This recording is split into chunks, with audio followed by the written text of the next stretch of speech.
Hey guys, welcome to the I Hope They Hear This podcast.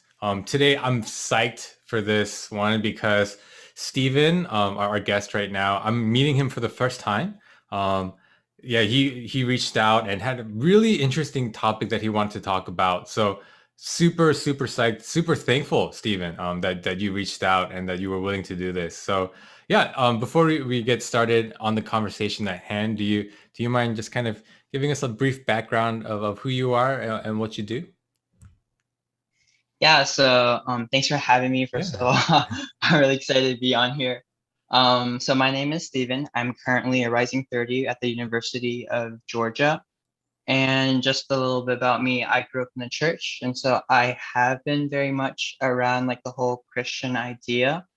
But now it's like now in college, I have so many different perspectives and just different people around me. And so I've been thinking a lot about more and just listening to all this, like, yeah. hmm Awesome. And between the two of us, me and you, Steven, as we discussed, I don't think we'll get any answers or any sort of, I don't know, insight into the questions and thoughts you have. I just kind of really wanted to pose the question here and talk about it a little bit. You can kind of bring your perspective. I can add my little dash of perspective on the matter. But I don't know if this is going to come to fruition. So if you guys are hearing this, then it did come to fruition because I published it. But what we're planning and hoping to do is ask these questions to actual pastors, people who are in the ministry, and kind of get their take on it. But yeah, so Stephen, you want to kind of briefly outline? I know you had like three little points, but you want to briefly outline kind of the thoughts that you've been having about the role of Asian American church in America? Right, yeah. So, I guess just starting off, so America, in my head is like, or the United States is like it's a very unique country in the sense that we're kind of like a conglomerate. It's just a whole bunch of different ethnicities, cultures, people of color, looks. And I think like with the idea is really magnificent just to think about. But then at our current state with this whole we're all grouping around just people that look around us like how should we as Asian American Christians kind of interact with this whole different conglomerate? How should we interact with different ethnicities and different kinds of people? um and just like thinking about that, or I guess just going off of that, it's really not this the question stems from just because I the people around me I see, we usually attach towards people who look like us or Mhm. people who are very relatable, people of the same wealth class. And I just like to a degree, like I don't think it can be very healthy in the long term of things. And so just like what should we do? And I'm saying that what should we do because as Christians, I feel like we have the duty to initiate this kind of stuff. We shouldn't be so content with status quo, and especially not kind of go on the flow with what community, what society wants. Yeah. And so, the 3 points I kind of split into it is how should it look like, kind of just in the community, like so, like without church, how should it kind of look, just with just general community with the people around us. And then the second one would be how should it look like in terms of churches? Like, is it okay to have single ethnic churches, Korean churches, Chinese churches, Southern white Baptist churches, or just like stuff like that? And then thirdly, how should it kind of look like within our friends and like Mhm. within our cliques? Because if we say that like, oh, we support diversity, we support this Black Lives Matter movement, or Asian hate and all that stuff, but then all of our friends look the same, then like what's the whole like diversifying factor? Like where does that come into play? Yeah, and I have some thoughts on the first. Actually, I have thoughts on all three. And Hmm. for those of you guys who are longtime listeners, you'll know like my natural inclination is to provide the opposing view of anyone who's posing the initial thought or concept. And that's just it's not because I'm trying to like I'm not an instigator. I'm not trying to like start fights or anything. I just for me, my own personal benefit, I find it more helpful to process through things when I try to force myself to take the opposing view. Because, like, when I talk to someone about, even if I have no particular stance on, I don't know, like marijuana, for example, if whoever I'm talking to says, I think marijuana should be legal, then I'll say, well, I think it should be illegal because of this, this, this. But if the person I'm talking to says, I think marijuana should be illegal, then I'll say, well, I think it's illegal. I think it should be legal because of this, this, this. So all that to say, Stephen, everything I'm thinking and about to say, it's not because I disagree with that. I think I tend to agree with that. I think there is especially in the long run, I do think that Asian Americans should take steps to integrate into the community a little bit more, right? Because that's kind of the first point you were talking about, right? How there's like a separate Asian American community, separate from the rest of kind of America. Is that kind of the question? Like how should we handle that? Right. So that definitely that is kind of the question. And I feel like it just happens a lot more within kind of our society, and we Mhm. just like kind of congregate. And so I Mhm. always just kind of go to there's like a couple verses in Revelation 7, I think, Mhm. of just like it's saying how like people coming together, people of different tribes and nations coming together to worship God, right? And so I just like having that kind of picture in mind, like how does that look like?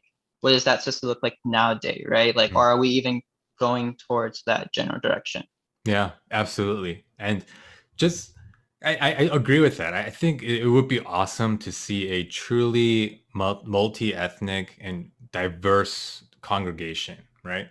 Mhm. And I think, but I want to make the clarification that I don't think a whitewashed group of just differently colored people, like I don't think that's what I'm thinking about, like because there's plenty of those, right? You go to like the North Points or the Passion, or those big mega white churches. They're diverse in the sense that they attract a lot of different people of different colors, but I think they tend to have that American white culture, right? So I don't know if that's what I'm envisioning, but I do think if I were to see a really diverse and in the sense, and I mean diverse in the sense of the culture itself, if I saw that, I think that would be really cool. But I want to touch on a few of the positives because I don't want to totally discount our Asian communities. You know, I think there are a lot of positives that came from, like Koreans being in a Korean community, or like Chinese people being in a Chinese community, especially if like immigrants, they didn't have anyone else to lean on. So when I think about my parents and when they first moved to America, they didn't speak the language at all. And the way that they survived when we first moved to LA from Korea was they went to these Korean communities and they kind of learned how to survive. They learned how to do business. They learned how to even go like simple things like going to the grocery store, or putting in gas at the gas station, things like that. Like I think a lot of that was facilitated by the Korean church, or I'm sorry, the Korean community. I mean, does that relate? Do you relate to that at all? Does that make any sense? No, yeah, it definitely does make sense. And I want to jump back a little bit Yeah. just to where you're talking about the mega churches. So I definitely think that was kind of like going in the back of my mind. Hmm. Um, just about like we definitely do like we should congregate to a sense, but it's like I definitely don't think assimilation is the way to go. Right. Like I do think that everyone does have their unique perspective, unique culture. And so I think we should retain that aspect of ourselves. But it's just like finding that balance is what Yeah. I find very difficult. Because a lot of times it's like where it's either just like one person or like I guess like one Asian of like an Asian group kind of going off and exploring the whole world, and all of a sudden like all of his friends or all of her friends are all white or all black. And so you get like this crazy mishmash and you're like, I don't know where I stand anymore, right? Because you Mhm. lose a little bit of your Asian self, I guess. And then for the church thing that you're talking about, I definitely do agree with that. I think right now, so I am a first gen Asian American. So my parents just moved from, not just, but they moved from Taiwan to the United States. And Mm. they currently do attend an entirely Chinese church.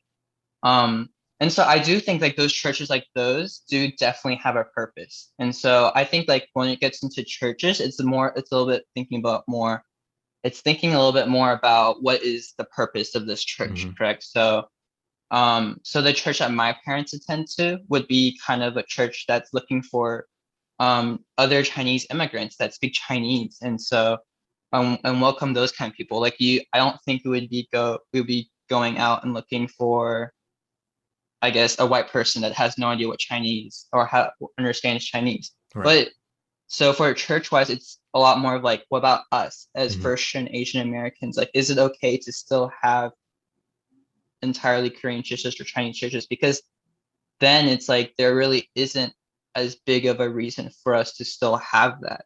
Because we're not like the people we're attracting are just attracting this one kind just because they look like us. It's not necessarily because they can't understand. But I do understand, like, I think the culture, like, um, being welcomed, like moving from Taiwan or just moving from Korea and then like going into a Korean church would definitely be more attractive than going into a big mega church or even just a small conservative white church. Yeah, yeah, and again, I think it's there are these positive benefits, but then yeah, if you do really think about it, it can sometimes become a crutch, right? It can kind of coddle you to not have to associate with the rest of the like America, right? Because you're kind of in this bubble. So yeah, there definitely is a fine line, right? So there are these benefits, there are these negative aspects. But just to speak on some more of the benefits that I can think of. So one cool thing that recently happened at our church is we had this Caucasian couple come, and the reason why they came is because they actually adopted three kids, but all three of them are from Korea. So they really wanted to make sure that they didn't kind of lose the culture that they're from, even though they're growing up in a Caucasian household. So they sought us out and they came to our church and said, "Hey, like, oh, this is great." And I think their purpose really was to kind of give their kids a connection back to kind of the country that they're from. And when I think about that, if we were to have a like if Korean churches were gone, let's say that all the Koreans like started attending all other churches, then I wonder how easy it would be for people like that who are specifically looking for a community of a specific people group to be able to do things like what they're doing for their kids. But I understand that's a very hyper specific example, but like I just see that and I think, wow, like having a Korean American church has this amazing benefit. So it's hard for me personally to completely, and I don't think this is what you're saying either, but it's hard for me to completely say like we need to get rid of these like Korean churches or Chinese churches. So yeah, this is a very interesting and hard concept and thought, Stephen. And do you have any more thoughts of like what that could look like? Like, what is your vision of um, a completely diversified, like one people group church? I honestly, I'm not too sure what like a vision, like what the ideal in that sense of a church would look like. Hmm.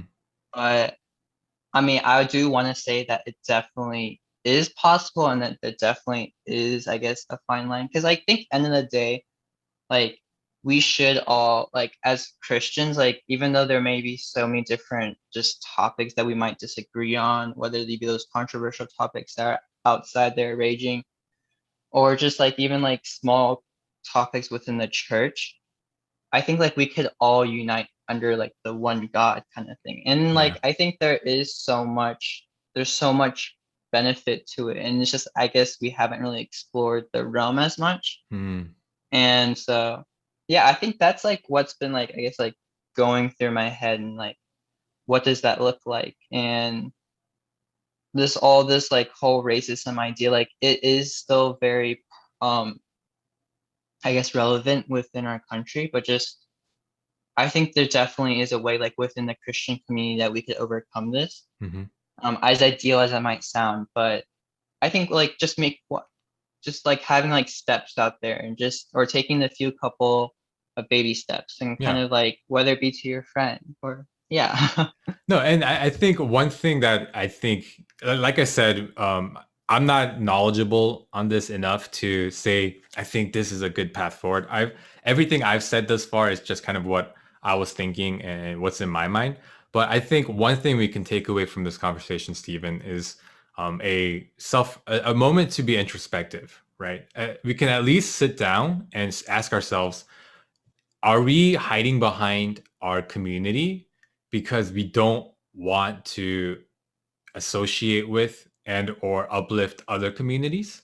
If that's the case, I think you really have to think about how to branch out, right? If you're for example, if I were hiding behind my Korean American church community and thinking I don't need to worry about BLM, like I don't need to worry about, what's happening to like, like even far reaching as like the Uyghur Muslims in China, like all these things, right? If I hide behind my little community and that's all I worry about, and I'm not going to care about anything that's happening outside of that, then I think that's an issue. I don't think God calls us to be um, people who find comfort zones and stay in them. I think He calls us to be Mhm. light. And so if you find that you're just really stuck in that comfort zone and you're refusing to step outside of it because you like the comfort, then I think this can be a moment for you to really think about what we're talking about. What is it? What would it look like for you to be a part of a more diverse people group or diverse community, I guess, and to really put yourself out there? Because yeah, you're right. I'm glad you brought up the scripture in Revelations, because the picture of like the last church in this earth is uh, everyone together, right? And so yeah, I think the question can be asked introspectively. Ask ourselves, what is the reason for it? There are benefits, there are shortcomings, but are we really using it as an excuse to remain comfortable, or is it just the season of life that you're in and you just happen to be there? Like the example of our parents that we talked about. Like our parents both, I think, both my parents and your parents, Stephen, really heavily leaned on the church or the community that they found here, and that was kind of a survival, a way for them to survive in this new land, right? So yeah, gosh, I have a lot of thoughts as we're talking. So this is really good, Stephen. When just to give you guys a little backstory, Stephen and I, we were corresponding back and forth via email. I was actually on vacation when we were emailing. I was in Las Vegas, eating a lot of good food, and so that's why like there were days like I couldn't respond quickly. But during that whole time, I was really like, oh, this is a I think this can be a really interesting conversation. But now that we've kind of laid it out and talked about it, I'm realizing the greater magnitude of this conversation. Because I think where we land on this as an Asian American community can really change the trajectory of not just our churches, but our Asian American communities in general. How we continue to operate. Are we going to continue to have these silos, or are we gonna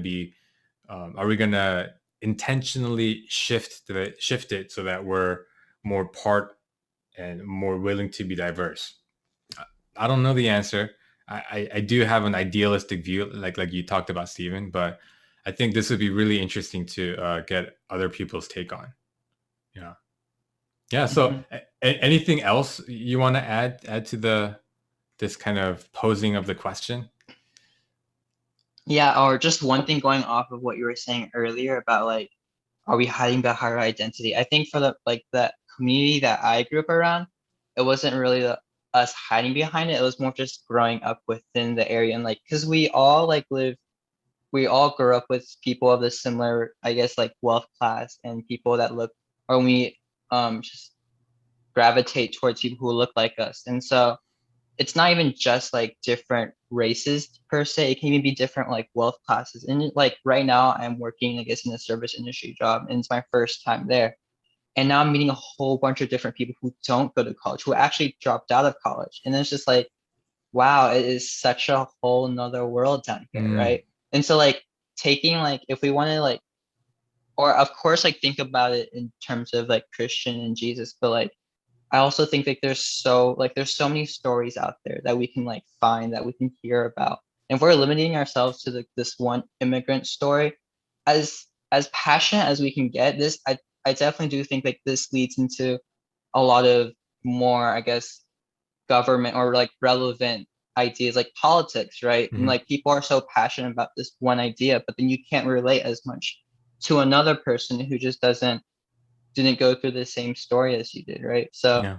like it definitely is a big unifying factor, especially during this time when like the United States is so divided over politics specifically. Yeah. And just like being able to like branch out and just like, feel find a little bit more common ground. Like even though like we do like I'm Christian, you're not, you support this, I don't. Like there definitely is so much common ground. There's no need for so much hate. Yeah. Absolutely. No, that's really good, Stephen. And it's funny you bring up the fact that you're seeing people like, who haven't even gone to college and things like that. I think within the Asian American community, especially like Chinese and Korean people, we tend to be, statistically speaking, I think we tend to be like people who are more educated and are in like the middle to like upper class socioeconomically. And so we get insulated in that way. It's not just about culture, it's not just about race, but we get insulated to the like we just tend to congregate, like you were saying, with more people within our socioeconomic levels. And so yeah, I think another like a way to seek out diversity, it's we're not I don't think we're just talking about skin color, we're also talking about people of different socioeconomic backgrounds. So I think that's very important as well. I don't think it's enough to just say, oh, we're gonna become a rainbow. It's we gotta you know we gotta yeah I think meet and understand the trials and things that people of different economic backgrounds are going through. Yeah. Oh, this is really deep. There's a lot of aspects to this. Well, It yeah. is, yeah. Yeah. Well, Stephen, unless you have anything else you wanted to add. I'm good. Okay, yeah. Well, Stephen, thank you so much for thank you so much for reaching out first of all. Thank you so much for being for listening. Did you listen to the episode with Jonathan Choi and then get inspired to reach out or That was the most not the financial one, the one Mhm. before that one, right? Yeah, Yeah, I yeah. did listen to that, and I was thinking about it a good bit before, just because there was a lot of like topics I really liked, and it's like Uh-huh.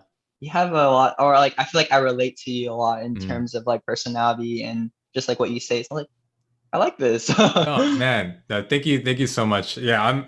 You know what's interesting? I with the episode with Jonathan, we kind of threw out there. If you have thoughts, please reach out. I actually ended up getting a ton of feedback because of that episode. The people just I think like you were thinking about it, and then like like he mentioned it, so let me like reach out. So I just want to say how grateful I am, Steven, that you did that. Because yeah, it's having these conversations is really what this podcast is about, and being able to like face to face talk with you, even though we've never met in person. Man, this is great. Yeah, I love it so much. So thank you so much. And yeah, guys, please stay tuned and we'll listen to some of the other pastor, or I guess some of the pastors that I posed this question to, and see kind of what they thought and what their thinking around this topic is. All right, Josh. Well, thank you so much for coming back today. And today we are continuing. So it's been a while. Although the video is going to be on top of each other, so it's going to seem like no time has passed, but it's been Yeah. a long time. So the last time that you were here, do you remember when that was? I know the weather was hot outside. Yeah. I would say it's like August or July. Right? Yeah, Because around that time. that night that you guys came over was the Yeah. night that I recorded the question segment with Steven. Oh, okay. Right. So it's been a long time. I've been trying to like life, I have two Mm. kids now, but I'm really glad I get to have this conversation with you because I feel like you're gonna have a unique perspective on the topic of diversity in the Asian American church because of your YouTube channel. For those of you guys who don't know, Josh runs a YouTube channel called 기억하자, Let's Remember, and it really does a good job of chronicling the historical events that lead up to the development of the Christian faith in South Korea, or in Korea, I guess. So yeah, like let's just get into it. In Sure. terms of diversity and the validity of ethnic specific churches, like what is your take on that? I don't think they should be like exclusive, as in they would discriminate against a brother or sister from a different race. But I'm sure we're just talking about like Korean American churches, just churches that are specific. I think they'll always be there, and they'll unless. And I was talking to my girlfriend about this a few days ago. Suji, we were talking about this, and it's like I don't think First Gen will ever go away. Like there will always be a Korean ministry as long as U.S. Korean relations are good. So thinking about all that, there's always going to be immigrants in America as long as America sticks to those roots of being a melting pot. So to have churches that accommodate to those languages and those cultures, I think that would be important. Yeah. Right. So I hear you saying that there's going to be a necessity. Yeah, But absolute necessity. in terms of like how that fits in with like God's biblical like picture of the church, like what is your take on that? Like is that something you think? Because I think I agree. Like the necessity is going to be there, but is this something that we should be fighting against? So let's put it in these terms. Yeah. People like me and you, we speak English. We're very well acclimated to the American culture. Like, should we still be at Korean churches, or should we be I see. trying to develop multi-ethnic churches? I think my answer is like somewhere in between that. Okay. Because it's like they both sound right. And the way I see a lot of Korean churches now that have like a developed English ministry, those English ministries aren't just Korean Americans. And so I think a lot of them, healthier churches are thinking about community outreach. And so naturally, people from other cultures and backgrounds are going to come to those churches. But it's a matter of like, are they going to expand on becoming a multicultural through the English ministry? Or are they just going to keep to Asian American, which is happening a lot, I would say. Right. Yeah, but I think both of those things can happen. And I think that the focus shouldn't be on building a wall around the Korean American church. Because, back in like the 90s or like 80s, 70s, Korean communities weren't as big as they are today. Right. Especially in Atlanta or those major cities. And so because they had to kind of stick together, Korean people had to stick together. Church was like a haven for Korean food and all that. And so there was a wall, and we kind of didn't want anyone else to come in. Right. But now it's a different era. So I think we have to start putting the walls down while keeping the Korean like language. Because that's kind of really the main purpose of a Korean church is Right. yeah Right. the language portion of it. And so yeah, my answer is somewhere in between the two choices that you gave. Yeah. And just by the way, if you guys hear fireworks in the background, we're recording this on Diwali, so happy Diwali. And there's like my neighborhood, there's a lot of like Hindu people, and there's like a little parking lot where they shoot off all these. Yeah, it's like smoke. Yeah. So that's what you're hearing. But so when you talk about the wall, right, around the Korean American church, and when we talk about like lowering those walls, like dismantling them, maybe. Yeah. Do you think that includes things like changing the culture of the Korean American church? Because like one of the things, like big staples of Korean American church, and reason why I think a lot of people flock to it is, like you said, Korean food, right? Getting to commune, like food, having meals together is such a big part of Korean culture that it's like weird when we go to churches and there's not food fellowship. served. Yeah. Right. Like Yeah. COVID was a weird time for us because It was, we didn't get to do the usual fellowship. Or like kinda pack get to- lunches even. Yeah. Exactly. So yeah, do you think that's something that needs to go, or is that something we should That's a preserve? good question. I think food can stay. But if food becomes the main reason, actually, even that's okay. Because my dad, he's a pastor, but I don't know if he wants me to tell this to the whole world on YouTube, but originally the reason he became a Christian or came to church for the first time was just because his older sister was like, hey, come to church, you'll get jjajangmyeon. This is like an ethnic food. I'm sure we can, the black soybean noodles Right. for our other, other background viewers. But Listeners. yeah, so that's where he came, and then a few weeks later he fell in love with Christ and became a Christian. Yeah. So like food, can serve the purpose. I don't think anyone really goes to church just for the food. Right. Yeah, but I also think it's legit because even the Acts church, they broke bread together. That was a big part of church. It wasn't just worshiping. It was also loving one another through the food. And so, yeah. Yeah. So I get that. I understand that. But when we talk about, if I were an outsider, Yeah. for example, if I went to a area and for whatever reason I was drawn to this like Ethiopian church. Oh, but for the food. Well, not even. Well, Yeah. maybe it's like, oh, I really want to go to this church, but the food is not inviting for me. I actually don't know what Ethiopian food is, so Yeah. I'm not saying that's me personally, but in that case, I don't know, like maybe there have been people who came to our churches but said, oh, the food smells funny, or like, Oh, you know what I mean? Like, I see. so like, I see. I'm just really getting to the weeds here of like, as a Christian, is part of kind of breaking down those walls to allow churches to be accessible to everybody. Does that include like Okay. kind of getting rid of some culturally specific elements of it? And I mean, these are really hard questions. Like Yeah. if I were to just answer based on my gut, I would say no. Like why? Like if they don't want like that stuff, there are plenty of other churches to go to. Like Yeah. that's my initial thought, but I don't know if that's biblical or if it's not biblical or if it is biblical, Like I really just don't know. Yeah. But if it really comes down to it, and there's like a sizable, I'm just imagining open-mindedly like a unique scenario where it's like a Korean church, but there's a sizable amount of like non-Koreans there, and they voiced the opinion that the food, maybe we can change the menu a little bit. Then I think as Christians, we should be all things to all people, out of love. Right. Yeah, I mean, we can live without kimchi or Right. Korean Right. food, right? If it Right. means our brother can, maybe they have an allergic reaction Yeah. or they just can't stand the smell and it's like hindering them. Yeah. I think if it's to that point, we probably should. Yeah. Yeah, because it's not a necessity. Right. The word of God is. So, Right. yeah. And one other thing I feel like could alienate non-Koreans. So we actually had a couple.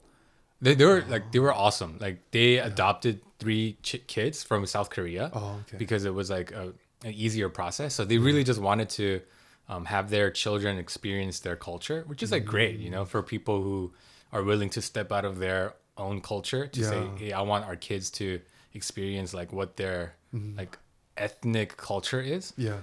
So like they were great. So like with them, there weren't any issues, right? Because like they came for that. They came for the culture. Yeah. But I can imagine people like that being alienated a little bit when we speak Konglish. Right? So yeah. Konglish, for people who don't know what it is just a mix of- Korean and English, right? So Yeah. there are some things that are very difficult to express in English. Like for one example, 눈치. Yeah, there's no word for that. There's really not a Social cues? I don't know. kind of like being aware of social cues. Reading between the lines. Yeah.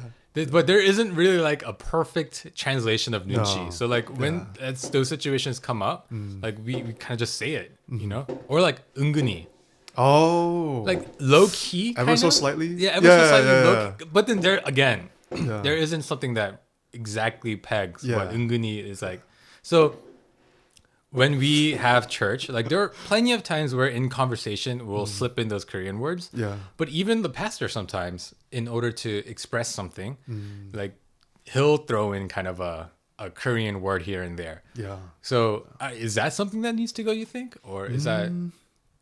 I can't imagine it being like so bothersome to somebody. And they can always ask the person next to them and stuff like that. But I've had, from my own experience, there was like a American, like non-Korean American student at my church, and our youth pastors are always like Korean speaking, like straight from Korea pastors. And then there were also like most of our youth group was EM. They didn't speak a lick of Korean. So they're basically Americans almost in a way. So Right. I've seen that scenario. And so it's like, I think it's a mindset thing. If they're willing to learn, then they can be touched even by a language that they don't fully understand. So I don't think we have to do away with it necessarily. Just be open to answering questions Yeah. if necessary. Yeah. Yeah. So, and kind of lastly, I wanted to ask you historically, right? Because you know the history of how a foreigner came to Korea Yeah. and then spread the gospel and created the Korean or the Korean church. Yeah. Like, what does it mean to you to have kind of a full circle of Koreans coming back to? Well, it wasn't an American, right? The guy we talked about last Yeah, time. yeah. He's a Welsh guy. Welsh guy, right? Yeah. So it's not American, but Koreans coming to like a Western country and then kind of having their flavor of the faith Yeah. in this land. Like, what does that mean to you? Is it significant or is it insignificant? I think that's pretty significant in the sense that to take it a step further, you know, a lot of Korean churches are doing outreach, community outreach, and so it's very symbolic and meaningful in the sense that they're giving back to the country that sent the most significant missionaries. Like the first like real significant missionaries were all Americans, and so yeah, that's very poetic in a way. What did you say? Yeah. So then I think kind of to sum up what we're talking about, it sounds like the function of the Korean American church is to give church to people who don't speak English. Yeah. Right. So I think that definitely is important, right? Like if we can't just say get rid of Korean American churches and just allow people to go unchurched, right? Yeah. So I think your point is valid that there's, although it's not like the big explosive amount of people immigrating from Korea to America like it was in like the 80s and like 90s, but there's still a pretty steady stream, I would say. Especially of students who come to study here. Business related and a lot of categories. Yeah, and especially like you were saying, like in Georgia, especially like Kia, like there's a SK Telecoms. Like, not too far from here. Yeah. So there's always going to be a steady stream. So yeah, I think the necessity is there, and I think what I hear you saying is there are cultural elements that we. You know, it's a needs basis. Like if they're super hindrance, then maybe get rid of them. But if not, then you know that's part of our identities. Yeah. And so yeah, I think I think I agree with that. I think it's a little unclear still to me. It's like such a difficult, complex question because there's a fine balance. Balance, like on one hand, you might be asking a people group to erase their cultural identity and just get with the program, which is, you know, something we've heard all our lives. Kind of. Not maybe not in the Christian context, but like when we go to like school or like in the workplace, things like that. Like, yeah. But on the other hand, it's what is God calling us to do? Like, so I think, yeah, it's a very interesting conversation to have. And to keep talking about and keep thinking about. No, I think a lot of churches are trying to reach the family. You know, a lot of churches are focusing on like family ministries. And if you're doing a family ministry in a Korean church, you're inevitably going to have to have outreach to the Korean speaking parents. And so I think that's, of course, Korean church comes with its flaws too. For sure. And we can have a whole yeah series on that. Right? Yeah. But yeah, it's so I mean, yeah, thank you just so much for your input, and I'm hoping to get more people and more diverse opinions on this, and we'll see where it goes. Thanks for having me. Yeah, thanks, Josh. Hey guys, this episode might be the longest in the making. I think I recorded the original question with Steven maybe a year ago. But Irene, thank you so much for coming back. We're recording it right after the previous episode. But thank you for agreeing to kind of talk about diversity in the Asian American church. I want to get your take on it, because in the last episode you mentioned you're part of a majority Caucasian church, right? So yeah, I don't know. Any thoughts? Any? What's your perspective on kind of the place of the need for diversity within Asian American churches? Yes. Okay. Well, first of all, I want to start by saying that every church has a culture, and every church in the U.S., every church around the world has a culture. Most majority white churches may not recognize that they're a majority white church and they have a majority white church culture. But if you look at the church and what they do, I mean, we know that there's I mean, you can look at black churches, multi-ethnic churches, Asian American churches, Asian churches, ethnic churches. Every church has a culture, and you'll see that in the scheduling. You know, majority white churches like to start on time, end on time. You'll have an hour service. If you go to majority black church, they're event oriented, so you'll start when everybody gets there, and it doesn't matter how long the service goes. It could be 2-3 hours, and that's just culture. And there's nothing wrong with culture. It's not a right or wrong. Culture is created by God. All cultures reflect the image of God, because we're all created in his image. And so there's beautiful things about different cultures. And so we need Asian churches in America because there are Asians, Koreans, Chinese, and Vietnamese, Thai, Indian. I mean, all of those ethnic groups who come as immigrants start their own churches because that's where they're going to feel comfortable. I myself grew up in a Chinese church. And then, so that's the second generation where you have the EM ministries who might feel like they're between the two cultures, the first generation culture and the majority white or American culture, or majority culture. And so that's, the question I think comes from, should we have Asian American churches? So for me, one of the need for Asian American churches is raising up and discipling Asian Americans. You might have an Asian American who goes to a majority white church.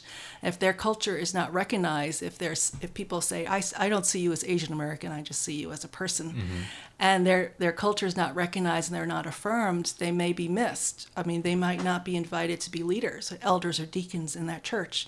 And when you look at who they're hiring for the staff, the pastors, if the pastoral staff is majority white, then it's going to be, an Asian American person in that congregation might not be able to become the pastor or an elder or a deacon if they're not invited to leadership. So for me, the opportunity to lead is a great reason to have Asian American churches and Asian American ministries, and that's why they're needed. So, and I think those churches shouldn't be embarrassed about that culture, to be Asian American or to be Korean American or Chinese American or to be multi-Asian. There's no reason to be embarrassed about that. And then the question for diversity, yes, we are called, the kingdom of God is diverse and multi-ethnic. And yes, when we get to heaven and we're worshiping God, we will be with brothers and sisters of all colors and races from around the world. And so, yes, we do need to be preparing ourselves for that. And so we do need to be growing in our relationships and friendships with brothers and sisters who are from different races. And so we need to seek those opportunities out. I think that might be being involved with Asian American or a non-Asian church or majority church, or trying out different churches, even visiting black churches. So, I mean, we do need to be growing in our cross-cultural friendships. And I think that's an area of discipleship for all of us, which is, I feel that's why I feel passionate about in my international student ministry. We offer the opportunity to be friends with someone from another race or culture from another country around the world. So did I answer your question? No, I think it's because for me, I guess the obvious answer would have been either we stay just comfortable being Asian American churches, or we get rid of the whole Asian American church idea and just be a church, right? So that was kind of like what I was thinking were the only two options. But kind of hearing you talk, it sounds like Asian American churches, there's definitely a need for them. It gives opportunity for people like us, to grow and to be recognized in our culture, which is a very important thing. When you mentioned, if a white person were to say, I don't see you as Asian American, I just see you as a person. I think they're trying to be helpful, but then that's you're kind of erasing my entire culture. That's right. So it's kind of detrimental. That's right. And to be in a place where you don't need to try to fit in, that you can kind of be who you are. I think that's a great place to, that's you want to be comfortable when you worship, and you want to be in a place where you're recognized and things like that. But the thing that kind of clicked when you mentioned we can't be comfortable in that, we have to be getting ready to be in fellowship with everybody, and to kind of go out of our comfort zone to make relationships with other cultures and things like that. It's it's kind of like, for me, I now understand it as a dual layer. Like there's a need for Asian American churches, but that doesn't negate the fact that we should be diverse. So they're not mutually exclusive things. So Yeah. it's a really nice way that you put it. Help me kind of understand. Yeah. Yes, there's a need for all sorts of different kinds of churches, and there are many folks who are really trying hard to become a multi-ethnic church or multicultural church, and I really admire those folks who are trying to do that, because it's really hard work. It's really hard for us to come to the table as Asian American, and for others to come to the table as who they are, whether it's white or black or however God created Hispanic or Native American, and to offer and be who they fully are in the room, and to create a church with all those different cultures, because we all bring our cultures and our experiences and our perspectives, and we may not realize it, but it affects how we lead, how we set up the church, how we do things, and we're so influenced by our majority white culture that we're in, and how we do church. And Asian Americans have really fit into the majority white church really well in some of these ministries, and that's good. But we also have to recognize we don't want to be, I guess, whitewashed or removed of our culture. We want to be able to be fully who we are as Asian American Christians, followers of Jesus, in our churches or communities or wherever we are. Yeah. So.